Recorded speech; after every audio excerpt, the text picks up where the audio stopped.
Jesteśmy przy drugiej, najbardziej popularnej opuszczonej cementowni w Małopolsce. Nie jesteśmy dzisiaj na Śląsku. I zrobiłam sobie podróż sentymentalną, ponieważ ostatnio byłam tu 7 lat temu. Były budowle, różnego rodzaju zabudowania, tak zwana cieciówka również. A obecnie zdaje się, że jedyne co pozostało to właśnie silosy, które pokażemy Wam z góry, oraz zaledwie jeden budynek, którego teraz tam w obiektywie zapewne nie widać.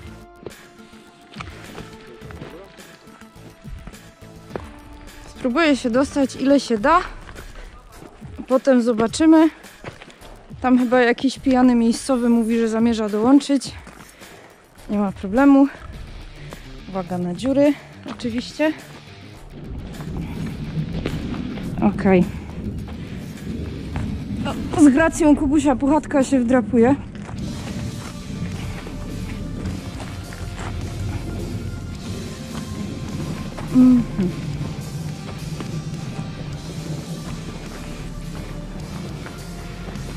Taki widok z Depeche Mode jest dobrze, ale żadnej drogi do góry tutaj po prostu nie widzę, która by okalała te silosy.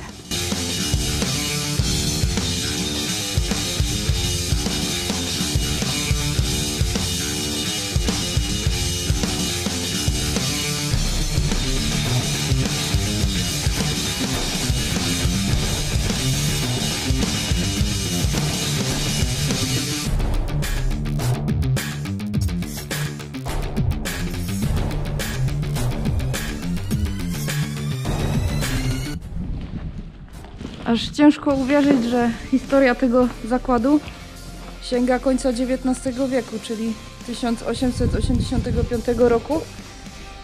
I jeszcze ciężej uwierzyć, że te pozostałości to jedyne, co pozostało obecnie z tak wspaniałego zakładu, jakim była dawna cementownia. Bo właśnie tutaj w 1905 roku zainstalowano piec rotacyjny, pierwszy w historii monarchii austro-węgierskiej. Jeszcze kilka lat temu ten teren był dużo bogatszy w stare zabudowania. Obecnie te wszystkie hałdy, które widać, to niestety tylko gruzowiska. Zostawię Wam plecak. Zostawię Wam plecak, a tu jeszcze popatrzcie, w ogóle jakaś stara posadzka się zachowała. Muszę mieć pewność, że się zarejestruje. No ciekawe. Z tymi szachami. Tam jest bardzo ładny kawałek opleśniętym chem. O! Ale jak to się tutaj rozciąga w ogóle? Warcaby! Warcaby. Tak. No. Ostatnio się schizuję, że jak mam kamerę na głowie, to nie tak nagrywa, jakbym chciała. No to To jest najgorsze uczucie na świecie. Aha, tu jest takie coś, no dobra. Ach. Nagroda Darwina w czystej postaci. Czy to wyszło? Ściepać.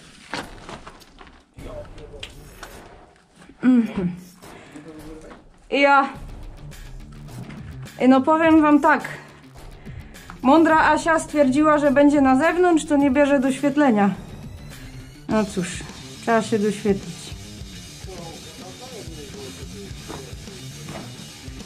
Ja, tam dalej już jest widno, to idziesz?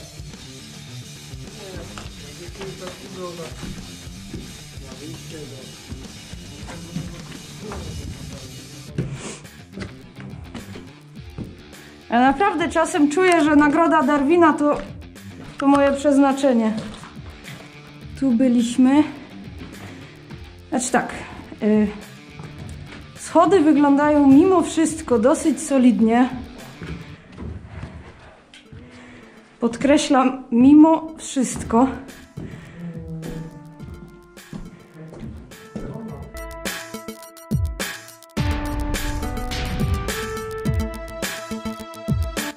Tu jest jakiś w miarę nowy, żeliwny element. I... Lepiej uważać, żeby się nie przechylać, że tak powiem. Zdecydowanie. Może zakręcić. Dzień dobry, panie plecaku. Leży No. pan na zabytkowej posadce? Czekaj tam na mnie też. No, no. A ty też swój zostawiłeś? No. Tak, potem byśmy się tam skierowali. I tutaj. Są jakieś świeże kotwy. No właśnie. Może tutaj będą siatkę zasadali. Albo chciał założyć, albo była założona. Byłoby całkiem spoko. No.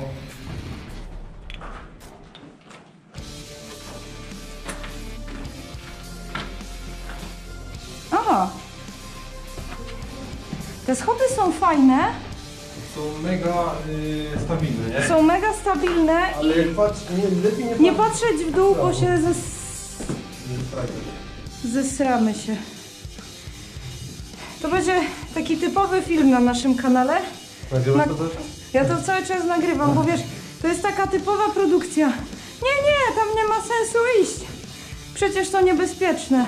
Po czym wszyscy idą. Okej.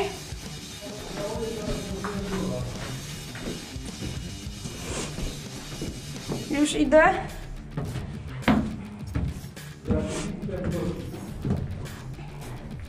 Dobra, odwołuję. Było warto wejść. Okej. O, dla takich chwil warto ryzykować otrzymanie nagrody Darwina.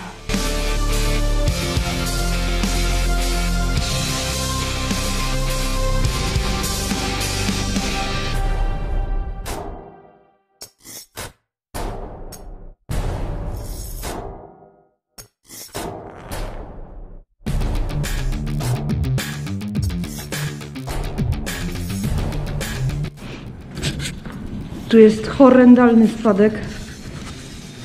Nie widać pod nogi. Gdzie spadek, zapytacie? No spadek na dno tego silosa. Więc z pewnością będę się spieszyć.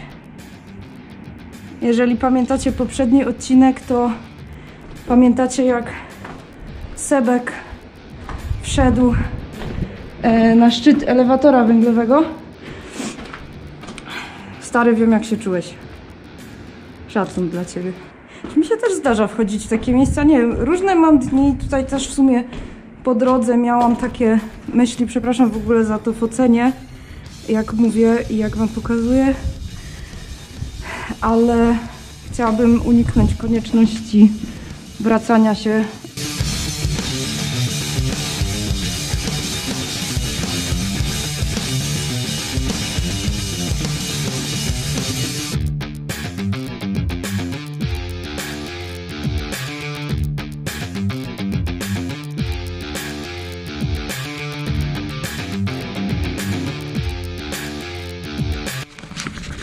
Mogę zdjąć teraz na chwilę kamerę z głowy i cały czas uważając na to, żeby nie nastąpić na dziurę, która ekspresowo zaniesie mnie na dół, możemy sobie tak wspólnie popodziwiać piękne widoki. O.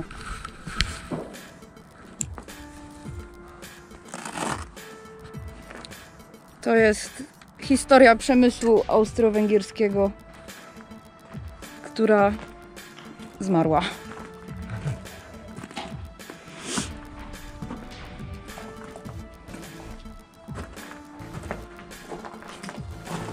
Tutaj naprawdę, słuchajcie, to nie są jaja.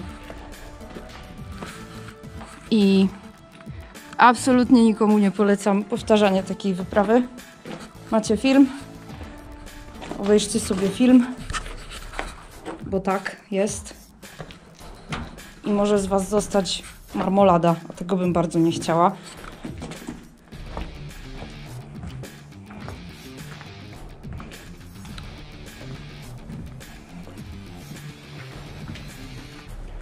Tych dziur tu jest naprawdę mnóstwo. Podłoga przypomina ser szwajcarski. Nie wrzucałam jeszcze na stronę tej relacji. Chociaż tak, film kręcę w ostatnią niedzielę listopada. Nie wiem, kiedy wleci na kanał, ale jest bardzo podobny zespół silosów, tylko że zbożowych. Tam też się chodzi po takim serze szwajcarskim. Nie wiem, czy widać, jak jedzie pociąg. Nie no, chyba się tylko łudzę. No dobra, miało fajnie wyglądać.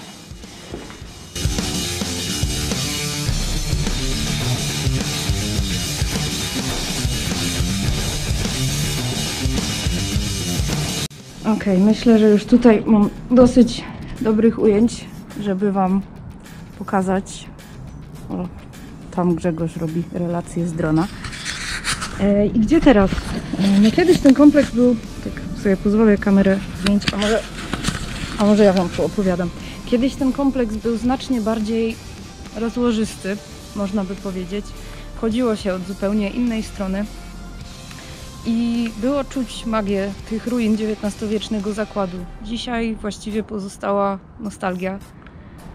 Chciałabym strasznie powtórzyć jedno zdjęcie, które zrobiliśmy tutaj 7 lat temu.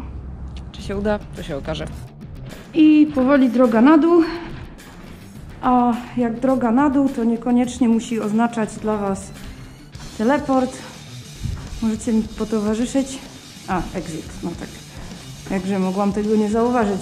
Czyli skoro nie widziałam, że tu jest exit, to znaczy, że jestem... Aha. I jeżeli chodzi o kryzys w zakładzie, to z zakładu, który był w stanie wyprodukować 500 000 ton klinkieru na dobę,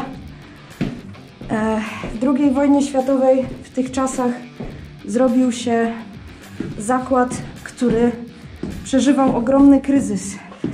I ten kryzys trwał już później nieprzerwanie. Cholera, tutaj mnie ślepi. I tak naprawdę trwał aż do momentu upadłości tego zakładu. I możecie tutaj nie uwierzyć, ale formalnie zakład ogłosił swoją upadłość w 1995 roku. I ten regres, który się tutaj dokonał, tak naprawdę trwa no krócej niż wielu z moich widzów żyje. Tak jak mówię, prawdopodobnie film wjedzie w styczniu 2020 roku dopiero na kanał. Więc wtedy będzie to okrągłe 25 lat. Natomiast na ten moment są to zaledwie 24 lata od upadku tego zakładu. Dobra. Tak naprawdę chciałam, żebyście mi towarzyszyli, żeby się nie zesrać w gacie. Jak ja tu w ogóle... Czy ja wskakiwałam? Tutaj? A nie. Dobra, nieważne.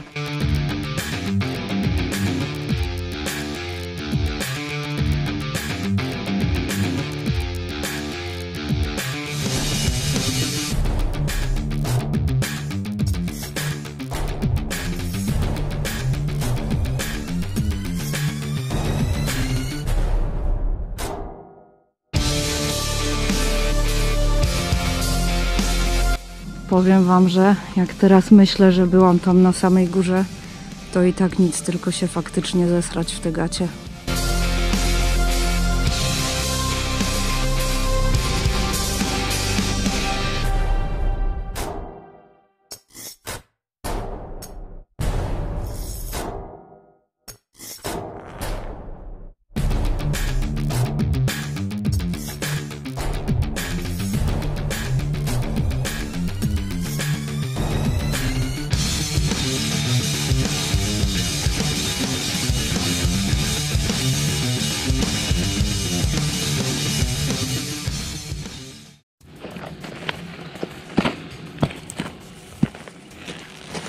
W wiadomościach sprzed paru lat w prasie można znaleźć informacje o rzekomej rekultywacji terenu.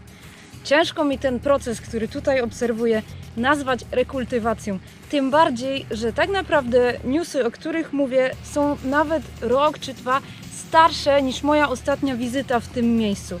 Bardzo, bardzo dziwi mnie, że tak niesamowity zabytek, no słuchajcie, unikatowy, nadal spotyka tak fatalny los.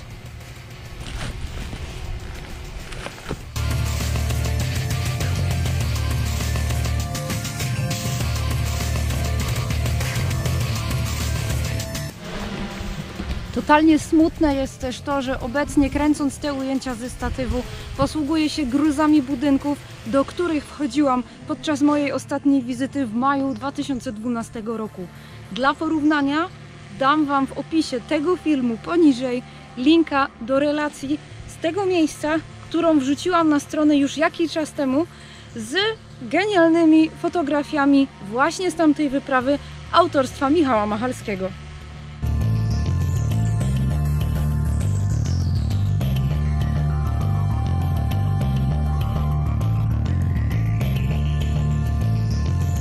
Patrzcie, to się właśnie nazywa pasja i poświęcenie. Grzesiek, schodząc na dół, prowadzi relacje na żywo na swoim Instagramie.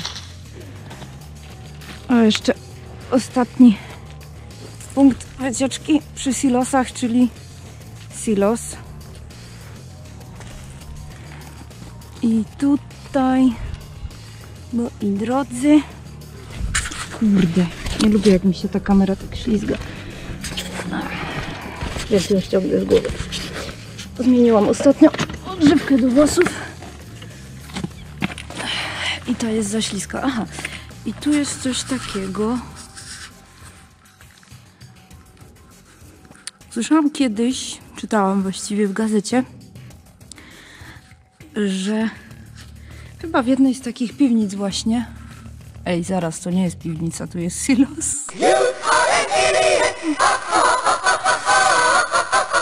Jest tutaj piwnica, w której znaleziono dokumenty techniczne, oryginalne. O bogowie, to naprawdę jest ten silos. Zbliżamy się jeszcze w kierunku konstrukcji, które być może były widoczne już do tej pory w ujęciach z drona albo z góry. Jest to taki kamienny krąg, takie małopolskie Stonehenge, czyżby? I właściwie się zastanawiamy nad przeznaczeniem tego budynku, do czego to wszystko mogło służyć.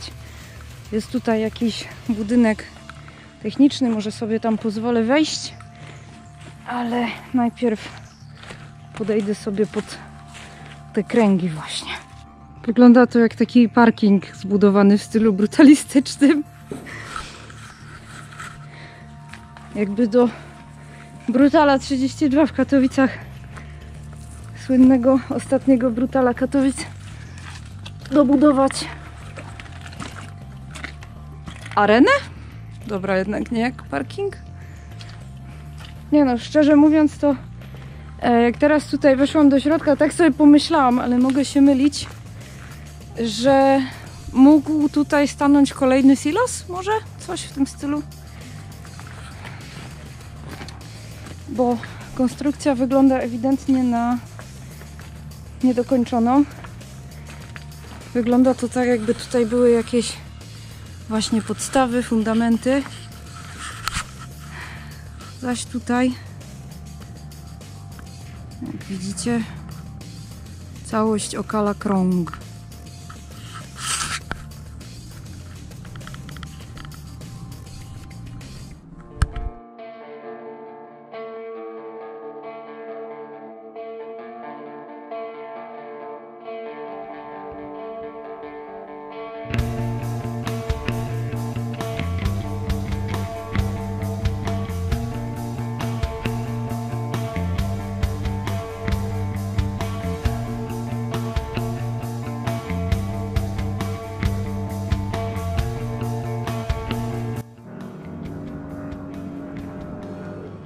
Tutaj troszkę lepiej widać z tej perspektywy właśnie budowę kręgów i im dłużej chodzę tutaj, to twierdzam się w przekonaniu, że jest to widocznie jakiś niedokończony silos, zaś ten budynek to mogło być jakieś zaplecze.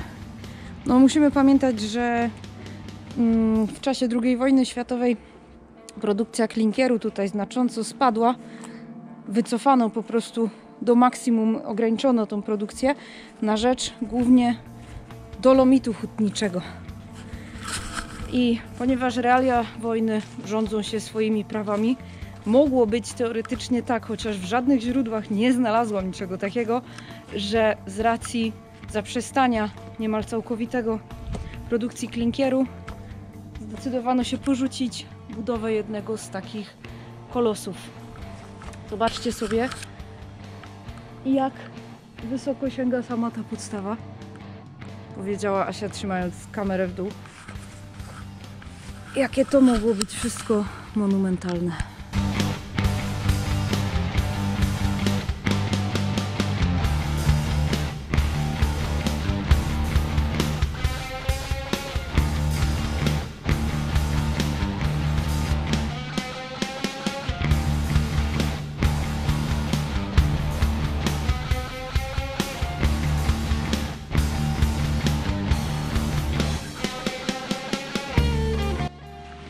A to tutaj wygląda albo jakby było spalone. No. Może malowali na czarno wtedy. To właśnie. Ale wygląda to jak spalone. To ewidentnie wygląda jak po pożarze jakimś. Albo jakaś hala węglowa to była. Ciężko powiedzieć. Tutaj wygląda jakby ślady węgla.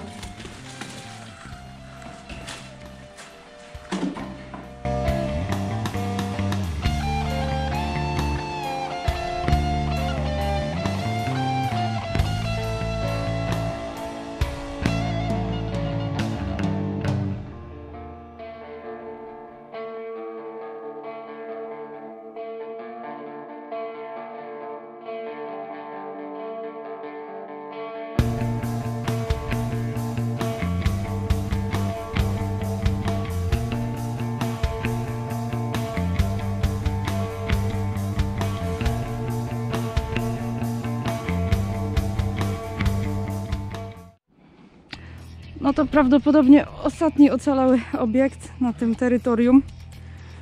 Ale to głupio ujęłam, Boże. Teren budowy, wstęp zabroniony. Nie wygląda to, jakby ktokolwiek miał tu coś budować. Szczerze mówiąc. Ale no właśnie, zakładając, że pewnie tabliczkę powiesili, jak rekultywowali ten teren, na ile umieli, na ile mieli kasę, nie wiem, chęci, to być może jakaś budowa tu mogła mieć miejsce docelowo. No i standardowo na niektórych murach odznaczają się pozostałości po kafelkach. Strasznie dużo gruzu. Trzeba uważać. Takie wyzwanie dla gipki. Dla gipkich to nie wiem, czy jestem gipka.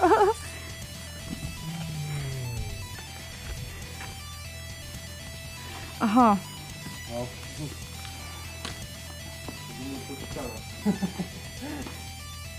Jeszcze kilka ujęć z jednego z ocalałych budynków. Chodzi się po tłuczniu. Tam niżej jest spad do piwnicy. Może to w tej piwnicy odnaleziono te dokumenty, o których wspominałam w silosie. Trzeba patrzeć pod nogi. Generalnie.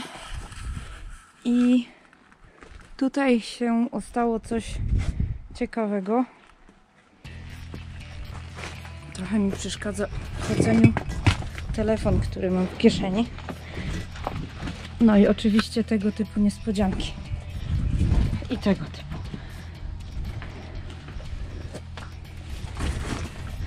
O, super. Czerwona gwiazda. I tapeta. Lamperia bardziej.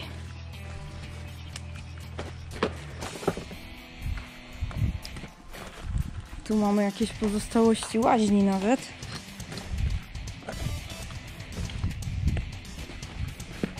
Czyżby jakieś normalne podłoże? Może to właściwie nie była taka ludzka łaźnia, tylko do chłodzenia jakichś produktów? Ciężko powiedzieć. Tam jest ten napis, którego nie było widać, a ten wybuch to oczywiście nie my. Tu taki tunelik Ciekawe, do czego mógł służyć. I tu jest w zasadzie wyjście z budynku. Ten nieczytelny napis. No i spróbujemy jeszcze sobie wejść po takich dosyć nietypowych schodkach. No cóż, tu by mi się inne buty akurat przydały. Jestem gorsza niż ta April O'Neil z Ruby Ninja. Ona też się wiecznie w coś wpierdzielała, żeby tylko zrobić materiał. No to idziemy.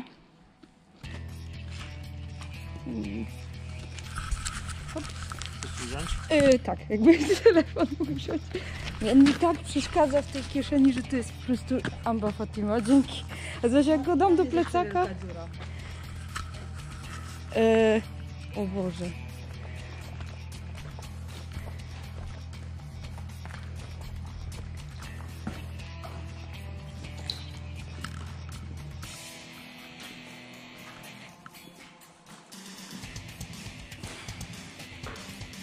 No, ktoś tam nawet znak umbrelli wyrysował. Może jakieś larpy tu były. Spoko. A teraz do sypialni? Bo to nie jest ta creepy sypialnia, tak? Tu? Z taką dużą wanną. O nie. Rzeczywiście jakby ktoś po prostu sypiał do czasu. Aha. Nie no, to już ma sens, bo jest osłonięte przed deszczem. A tu?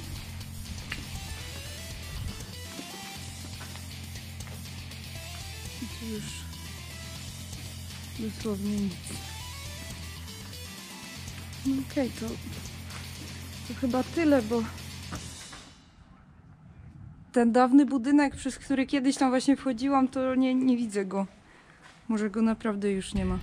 Dobra, pora stąd wyjść i po raz kolejny wam powiem, że bardzo łatwo mi się wchodzi w różne miejsca.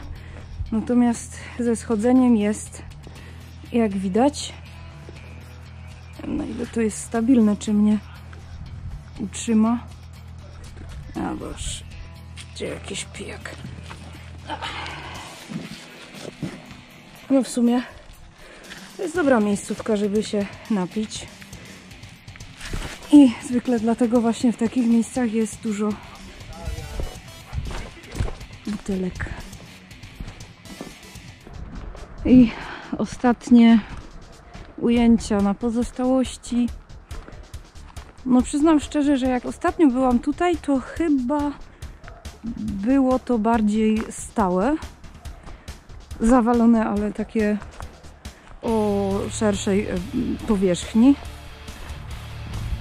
Więc ten budynek, do którego chciałam dotrzeć, tak jak podejrzewam od początku, po prostu już nie istnieje.